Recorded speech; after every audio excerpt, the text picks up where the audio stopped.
नमस्कार. तर मी कांचन, स्वागत आहे तुमचं आपल्या एका नवीन व्हिडिओमध्ये. तर चला सुरू करूया आपण आपला नवीन व्हिडिओ आजचा. आणि नवीन टॉपिक आहे.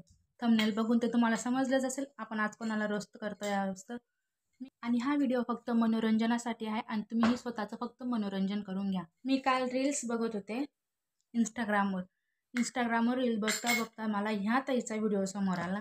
ह्या ताईचा व्हिडिओ समोर आल्यानंतर मला राहवलंच गेलं नाही. तिचा व्हिडिओ स्वतःहून म्हटला की ताई मला तुझ्या व्हिडिओमध्ये घे, रोस्ट कर लवकर. मी त्याचं ऐकलं आणि आज तिच्यावर रोस्ट करते. चला तर सुरू करूया आपण आपल्या नवीन व्हिडिओला. सगळ्यात आधी दीदीचा व्हिडिओ बघून घ्या. दीदी तिच्या व्हिडिओमध्ये काय म्हणते. एका ताटात खाल्लंय म्हणून शांत आहे. जास्त येडे चाळे करू नको भेंचोत, नाहीतर चौकात नाचवी. कैसे कैसे लोग रहते हैं यार यहाँ पर. चलो तुमको पागल कुत्ते का गाड़ी उठा के ले जाएगा बता रहे हैं हम. तिच्या व्हिडिओमध्ये म्हणते एका ताटात खाल्लंय म्हणून शांत बसलीये. कोणी खाल्लं बिल्लं तिच्या ताटामध्ये? एक बावळट होता का तू? काला खायला गेलं तिच्या ताटात? समजत नाही का तुला? दीदी केव्हा उकरून काढेल तर दे आता तिच्या ताटातलं खाल्लेलं पटकन वसूल करून दे. समजलं ना? चला तर दीदीचा पुढचा व्हिडिओ बघून घेऊ आपण लगेच. पुढचा व्हिडिओ बघून तुम्हाला अजून चांगलं वाटेल.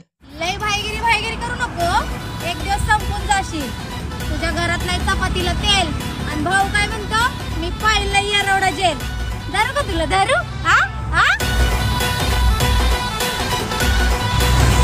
व्हिडिओ दीदी म्हणते चपातीला तेल नाही तुझ्या घरात. ताई तुला मी माझ्याकडनं तेलाची पिशवी देते.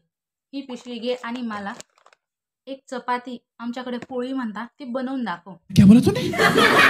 बनवून नक्की मला इंस्टाग्रामला दाखव. तू लगेच तुझ्या अकाउंटला पोस्ट कर, पण दाखव मी बनवली गड्या पोळी चपाती बनवली गड्या मी. दीदीचा तिसरा व्हिडिओ. आणि तुम्हाला सांगते मी, म्हणजे अजून माझ्या जे लोक व्हिडिओ बघतात त्यांना अजून माहिती नाही की रोस्टिंग काय असतं. ज्यांना माहिती आहे त्यांना तर ठीक आहे, काही लोकांना माहिती आहे पण काही लोकांना अजून माहिती नाही की रोस्टिंग हे काय विषय असा. त्यात माझे आईवडीलही येतात, तेही बघत असतील की आधी हिने ब्लॉग चालू केले होते, आता ब्लॉग सोडले आणि हे काय चालू केलं नवीन असं ते विचार करत असतील, बघतील तर मी सगळ्यांनाच त्यांनाच नाही तर मी सगळ्यांना सांगून देते, म्हणजे ज्यांना माहिती नाही त्यांना. रोस्टिंग हा विषय असा आहे की जे लोक इंस्टाग्रामवर रील्स टाकतात, त्यांच्याकडनं खूप चुका होतात. म्हणजे खूप एवढ्या गोष्टी म्हणजे खूप चुका करतात ते. एवढी गोष्ट नोटीस करून बघावं लागते त्यासाठी यांच्या व्हिडिओमध्ये कोणती चूक झाली असं. ती चूक आपण त्यांना समजावून द्यायची असते, पण ती त्यांच्या भाषेत नाही आपल्या भाषेत समजून द्यावं लागते. त्याला म्हणतात रोस्टिंग. चला तर आपण दीदीचा तिसरा व्हिडिओ बघून घ्या तुम्ही आता. दीदी तिच्या तिसऱ्या व्हिडिओमध्ये काय म्हणते. तुमच्याकडे काय नसताना लय मोठं बोलला होता तुम्ही. तुमचं ते मोठं ऐकून पेट्रोलला 50 रुपये दिले त्या विसरलात का? दीदी म्हणते मोठं बोललेत तुम्ही, ते सर्व ठीक आहे, पण हे मोठं काय असतं आम्हाला पण सांग. आम्ही पण मोठं बोलतो आणि 50च्या जागेवर आम्ही 100 देतो पेट्रोलला, पण हे मोठं काय असतं ते आम्हाला नक्की सांगतो.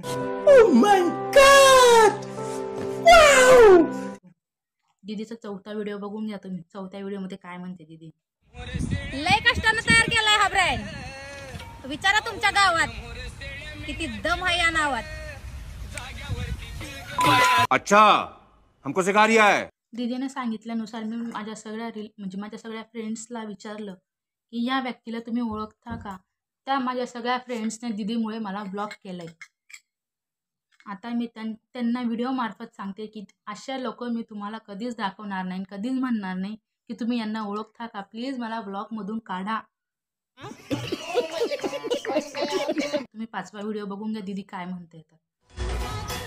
आम्ही शांताय म्हणून लय चिवचिव करताय तुम्ही. सांगू का लोकांना, आम्हाला बघून कोपऱ्याने पळताय तुम्ही. धरू का तुला धरू? बघितलाच असेल व्हिडिओ. दीदी म्हणते मला बघून कोपऱ्याने पळतात असं. कोण आहेत रे ती लोक? दीदीला बघून कोपऱ्यात पळतात. कोपऱ्यात कशाला पळतात? आणणारे त्यांना लवकर दीदी समोर उभं करा. तर दीदी काय करते बघू आपण. मलाही बघायचे कोणते लोक दीदीला घाबरून कोपऱ्यातून रस्ता काढता येतं. आम्हालाही बघू तर दे दीदी. असे कोणते तुझे लोक आहेत जे तुला घाबरतात आणि कोपऱ्यातून निघतात. माझ्यावर प्रेम करायला वाघाचं काळीच पाहिजे, कारण या वाघिणीवर सत्ता गाजवायला अवकात लागते. बघितलाच असेल व्हिडिओ. ते सर्व ठीक आहे दीदी, पण मला कोणी वन विभागवाल्यांचा नंबर देऊ शकतं का? कारण त्यांना सांगते मी तुमची वाघीण डोंगराजवळ व्हिडिओ काढते असं, नाही का? आणि शेवटचं सांगते ते वन विभागवाले सरांना, सर हे असे प्राणी जर रील्स काढू लागले तर आमच्यासारख्यांनी काय करायचं? आज ते डोंगराजवळ आले, उद्या ते गावात येतील. गावातले लोक ते त्यांना बघून पळतीलच. असे पण लोक त्यांना बघून कोपऱ्यातून रस्ता काढतायत म्हणे. तर काय करायचं पुढे? काहीतरी मार्ग काढा या विषयावर. या वाघिणीला घरी कोणी बोलणारं राहत नाही का हो?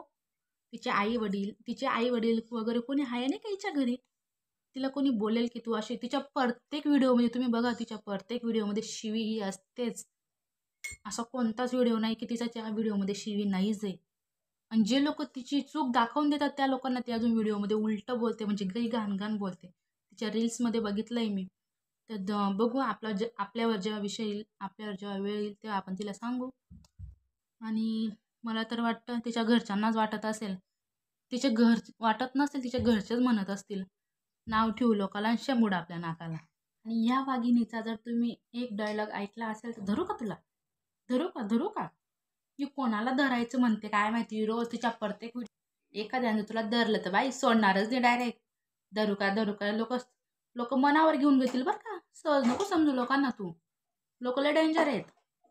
तर तुम्हाला आजचा व्हिडिओ कसा वाटला कमेंट करून नक्की सांगा. व्हिडिओ आवडल्यास व्हिडिओला लाईक आणि चॅनलला सबस्क्राईब करायला अजिबात विसरू नका. भेटूया उद्याच्या व्हिडिओमध्ये. तोपर्यंत बाय.